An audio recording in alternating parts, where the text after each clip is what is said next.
I am living my dream. I am definitely living my dream. I provide the infrastructure to allow you to go online. And I love doing that. That's the thing that can take remote people into the whole big world. That's why I love my industry, and that's why I wanted to go in it. This will be a game changer for our people. We won't be in isolation anymore, and our stories can get out there. The journey started for me just after grade 10. Do you know what? Full of spunk, didn't know what I wanted to do. And there were applications for apprenticeships at the mines.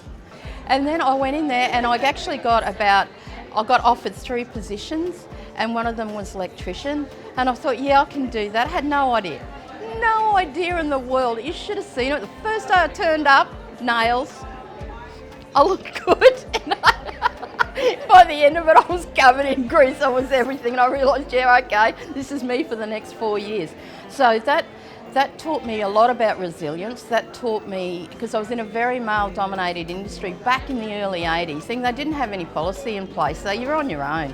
But they provided us with steel caps, and I think us girls came safe with that. But I did my apprenticeship, hated every moment of it, but it was one of those, I'm not going to fail, I've got to do this.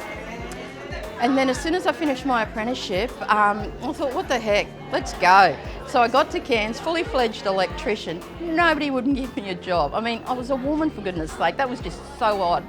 So I ended up doing in wholesaling, and through electrical wholesaling, through that, I started my business apprenticeship without even knowing it.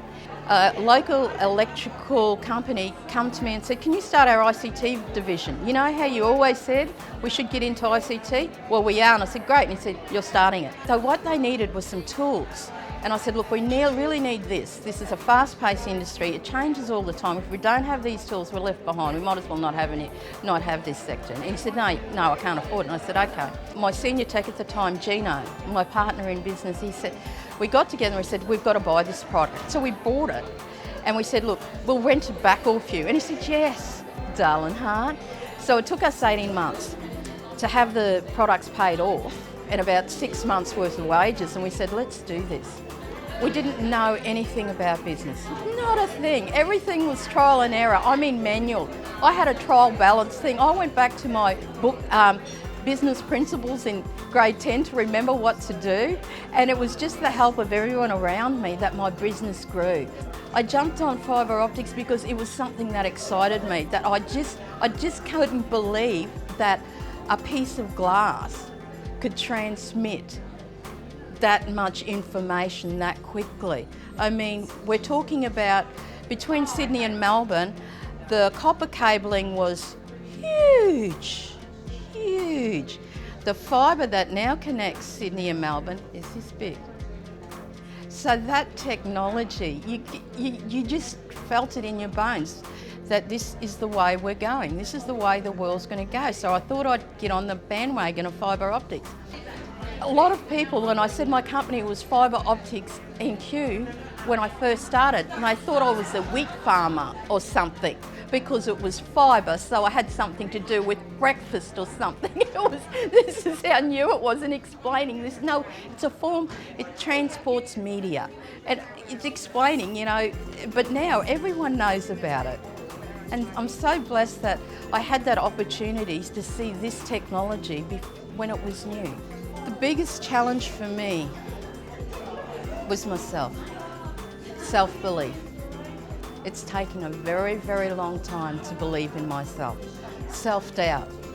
Everything that was a challenge was within me. Everything that was external was something that I couldn't change. So the only thing I could change was me. And so I had to do that. I couldn't talk to people before I became a rep, but that was where I needed to go. So I had to learn to talk to people and now I can't believe that young little shy girl that I used to be. Where is she?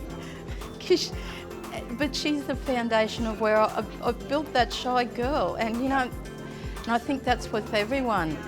Where's the greatest challenge is within yourself, to believe in yourself.